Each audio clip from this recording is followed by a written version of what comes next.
Let honey explore, hope, believe.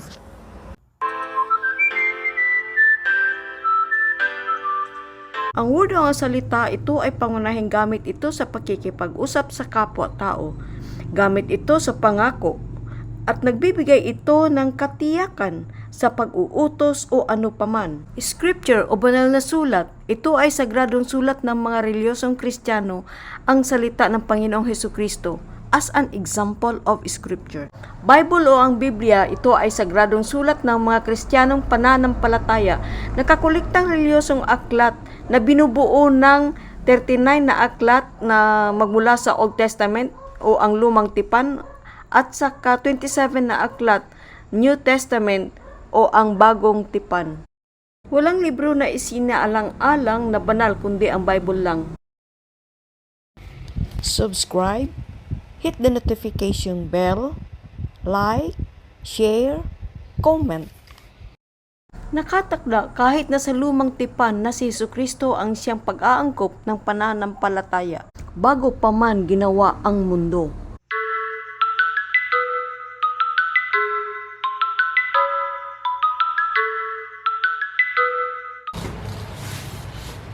So, magandang araw po sa lahat. So, today has a beautiful na panahon, pero medyo mahangin dahil just only last week is ang bagyong Paeng, no? Ang daming namatay. Baha kahit na doon sa lugar namin sa Sultan Kudarat is binaha talaga. So, ngayon, I just only want to expound on what is the Bible. So, this is the Bible, the New King James Version. So, this New King James Version ay, ang Bible ito, ganyan lang ka-thick. Pero, it has a 66 books. No? 39 sa Old Testament and 26 sa New Testament. So, maraming naguguluhan kung sino ba talaga sumulat ng Bible.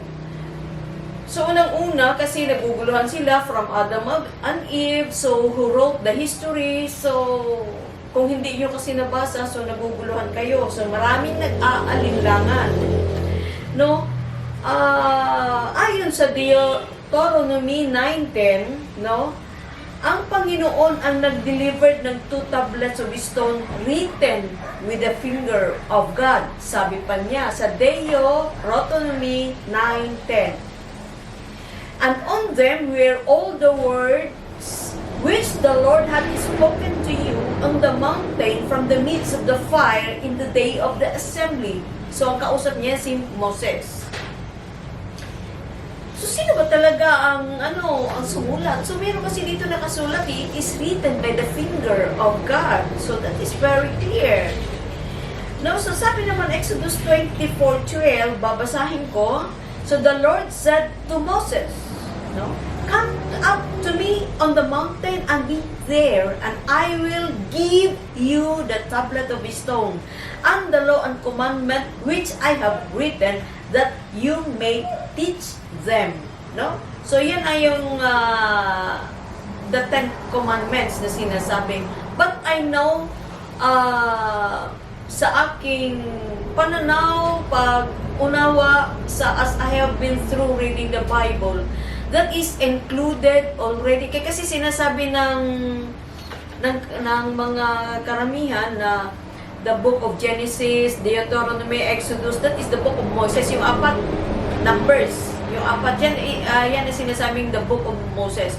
Pero sa aking pang-unawa, that 4 books, ibinigay talaga ng Panginoon kay Moses. Dahil hindi pa naman ipinanganak si Moses at the time of Adam and Eve.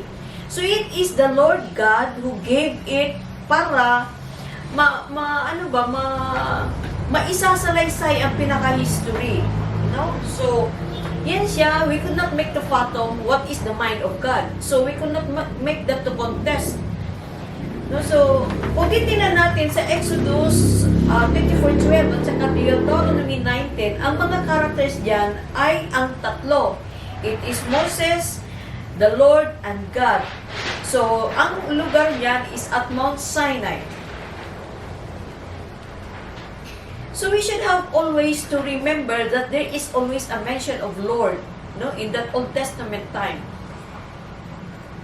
And that Lord, ibig sabihin, for the New Testament, the Lord has not yet been born to make it na makita talaga sa sangkatauhan ang Lord.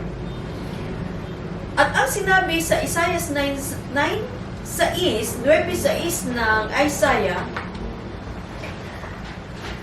ang pangalan nito, the government will be upon the shoulder of Jesus Christ. No? Pati ang kasalanan ng tao ay nakasalalay sa balikat ng Panginoon.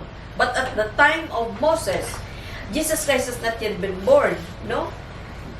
Pero meron ng, paghuhula, prognostication, in some other term of English, that sabi na Isaiah 9:6, for unto us a child is born, unto us a son is given, and the government will be upon his shoulder, and his name will be called Wonderful, Counselor, Mighty God, Everlasting Father, Prince of Peace. So, nakatakna na ba? Kung sa Bisaya pa na sinasabi, nakatakna na daw. So, kasi meron tayong istorya kanina na naniniwala tayo kay Jose Rizal, na isang libro lang din ang iniwan, no? Mga Andres Bonifacio. So, ganun din ang history ng Panginoon, in the creation of the heavens and the earth. So, it is only come from also from that Bible. And it has been made for 6 days, it has been developed for 6 days, or unto whatever is. So, we could not make the fathom the power of God. So, we could not make that the question, as a human being, we are just only a human being. We are just only being created also. Kaya ako ay am believing the history of, yun na yung sinasabing sa Genesis, Deuteronomy, Numbers, at saka Leviticus ba yun? I am believing that it is God, the Lord God giving it to Moses. Hindi naman may sulat kaagad-agad yun kasi klaro naman doon sa sinabi, it is written by the finger of God. No? So, hindi nato na malalis. So, it is just only emphasizing, no? In-emphasize lang doon sa Deuteronomy 9:10 at saka Exodus 24:12 is to emphasizing the law and commandments so that people must perform and follow. But the history is just like an history only to make it the people know kung ano yung mga nangyayari. So that is the Bible. Ang scripture naman ay yung tinatawag na kabanata at talata. The chapter and the verses, ito ay banal na sulat ng Panginoon. We cannot make to compare the Bible in some other in some other books, no? Kasi ito may mga talata, no? Maghanap daw kayo ng ibang libro kahit na sa science book. Wala talaga yung mga talata, kabanata, wala. So this is specialized. No, it is really different, no? That no one had copied. No one had pangalan nito, ginaya ba kung paano ginawa para to make it easy to find ang mga salita ng Panginoon. So yan ang scripture. So dito naman tayo sa word. Sinasabing word is ang salita. Yan salita kasi ginagamit yan natin ng mga tao, no? A communication, pangungusap, kautusan, approval of the document. So, nandiyan yung word, no? Pagsang-ayon, no? Sa mga kasal, sa pagsasama, sa pangako, no? Sa pangako, sa pamamagitan ng pagbasa ng mensahe, no? Kagaya nating, ito, ating mga messenger. Pag dito, ang sa messenger naman, pagka hindi, no, lalo na sa Google, pagka wrong spelling, pagka I ang nasulat mo, hindi talaga niya babasahin. No, pagka O at saka U, pag nagkamali doon sa sinesearch mo, hindi niya talaga babasahin. Ganon din ang Panginoon. Kung ano yung nakasulat, yun din talaga dapat na masusunod. Kaya lang kung taong sinasabi nila, nagkakamali, nandiyan may pagkakamali, pero meron kasing Biblia na bilang our guidance. No? So, in the old time, In today's generation, more on the messenger, no, yung mga Instagram, mga Twitter, no, small world na kasi very small world, just only in a minute.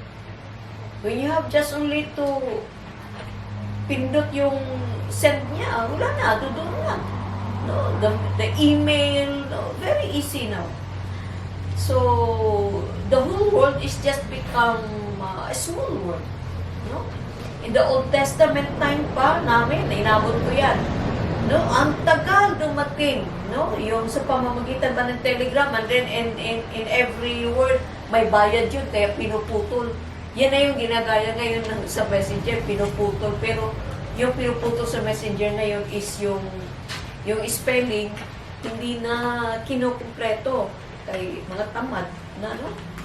So, sa Telegram, sa pagbabago ng agham, no? So, ngayon, palagi nagbabago ang agham.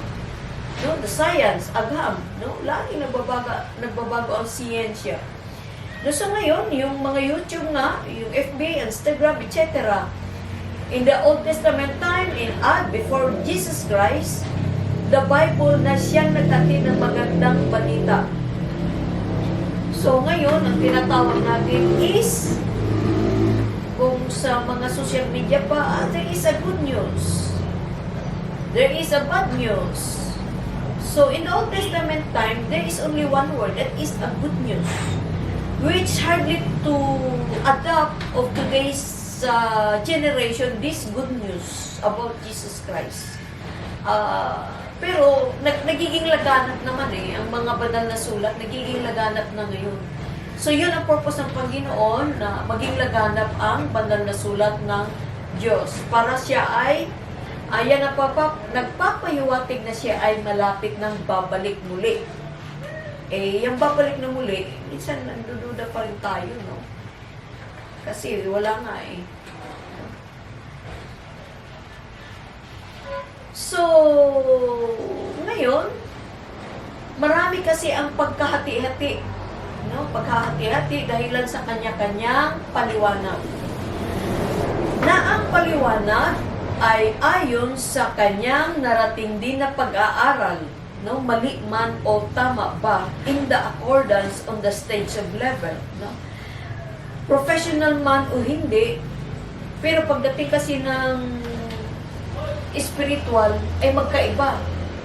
If a person is an engineer, ang kanyang spiritual understanding is also different. And even the mga 8 years sa kanyang schooling, no, yung mga masteral, mga doctorate, mga abogado, magaling siya sa kanya, siyempre, pinag-aralan. Pero pagdating ng spiritual, kailangan niya rin mag-aral talaga. Ang spiritual kasi, malimit kasi hindi pinag-aaralan yan Kaya nga minsan mali-mali, pero tanggap ng karamihan na tama. No? Lalo na yung mga kaninunuan, no? Pero bakit no? So, yung kaninunuan, minsan kasi yung tradisyon na sinasabi, no? Pag-aralan talaga muna natin, no, kung ano bang dapat. Kung masaya ba ang Panginoon o hindi. Bakit tinatawag din ngayon yung word o salita ng Diyos ay Diyos? No? Sabi ng John 1:1, in the beginning was the Word, and the Word was with God, and the Word was God. No? Sabi pa ng John 1:14, and the Word became flesh. So, yun na yung sa Isaiah 9:16, no? Na sinasabi na, tingnan ko, sa Isaiah 9:6, for unto us a child is born, no? Unto us a son is given, and the government will be upon his shoulder. So, yan na yun siya. So, bakit pa, no? So, marami nagugulumihanan yan sa ganun, no? Kung titignan natin si John 1:1, in the beginning was the Word, and the Word was with God, and the Word was God. Tingnan natin ang character dyan, ang character dyan is the Word and God. Yun na yung dalawang character lang dyan. At ang state of period kung kailan yun, in the beginning. Sabi ng Genesis 1:1, the sixth day of creation. Yan na yun. And the Word was with God. And the Word was God. That is the 6 days of creation. And the Lord meaning and consider the Word, that is Jesus Christ. And that Word is God. The only begotten Son na sinasabi. Sabi pa ng John 10:30, I and my Father are one. Or speaks more than one. So, yung I and my Father, dalawa na kasi, kaya more than one. Pero bakit sila nag-isa? No? So, we have to understand that. Lalo na ito nga, example dito sa ating mundo ngayon, yung mag-asawa kasi, pagka yan ay kinasal, ang babae, kukunin niya yung apelyado ng lalaki, di ba? Ngayon, kayo yung nagsama, teka muna, no? So, kukunin niya. Ibig sabihin, ang apelyado niya ay magiging iba. Yung mga anak nila, kukunin dun sa apelyado ng ama. Tapos, ito, kung hindi sila kasal, mag-alanganin talaga yung babae na ang apelyado niya ay hindi niya makukuha yung